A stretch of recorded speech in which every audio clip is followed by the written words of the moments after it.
சென்னைக்கு 180 கிலோமீட்டர் தொலைவில் மையம் கொண்டிருக்கக்கூடிய டிட்வா புயல் காரணமாக காசிமேடு மற்றும் எண்ணூர் கடற்கரை பகுதிகளில் காற்றின் வேகமானது அதிகரித்து கடல் அலைகள் சீற்றத்தோடு காணப்படுகிறது. இந்த நிலையில் ஆபத்தை உணராமல் கடல் சீற்றத்தை காண வரக்கூடிய மக்களை போலீசார் அங்கிருந்து திருப்பி அனுப்பி வருகிறார்கள். அது தொடர்பான காட்சிகளை பார்த்து வருகிறோம்.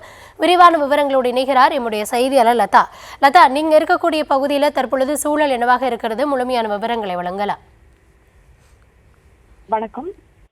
டிட்வா புயல் காரணமாக கடலோர பகுதிகளில் தரைக்காற்றினுடைய வேகம் அதிகமாக காணப்படுகிறது. முக்கியமாக நாகப்பட்டினத்திலிருந்து திருவள்ளூர் வரை தரைக்காற்றினுடைய வேகம் என்பது 60 to 70 கிலோமீட்டர் வேகத்தில் இருக்கும் என்று வானிலை ஆய்வு மையம் ஏற்கனவே தெரிவித்திருக்கக்கூடிய சூழல்ல கடலோர பகுதிகளில் பலத்த காற்றின் காரணமாக கடலினுடைய அந்த அலை என்பது சீற்றத்துடன் காணப்படுகிறது. முக்கியமாக அந்த காசிமேடு துறைமுக பகுதிகளில் கடல் சீற்றமாக காணப்படுவதை நம்மால் பார்க்க முடிகிறது.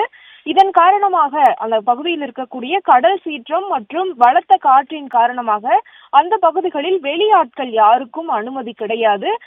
முக்கியமாக அந்த பகுதிகளில் மீனவர்கள் அந்த படகுகளில் ஏதேனும் வேலை செய்ய வேண்டும் என்றால் அந்த அடையாள அட்டைகளை காண்பித்த பிறகு மட்டுமே போலீசார் உள்ளே அனுமதிக்கப்படுகிறார்கள். அந்த பகுதிகளில் தடுப்புகள் எல்லாம் அமைத்து சோதனை செய்து அந்த மீனவர்கள் என்றால் மட்டும் அந்த அடையாள அட்டையை காண்பித்த பிறகு உள்ளே அனுமதிக்கப்படுகிறார்கள்.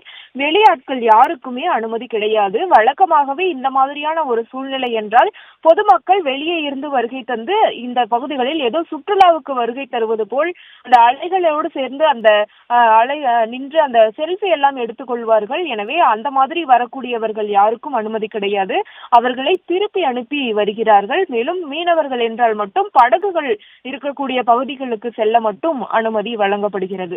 அதே போல எண்ணூர் பகுதிகளிலும் கூட தொடர்ந்து அந்த அலை என்பது சீற்றத்துடன் காணப்படுகிறது.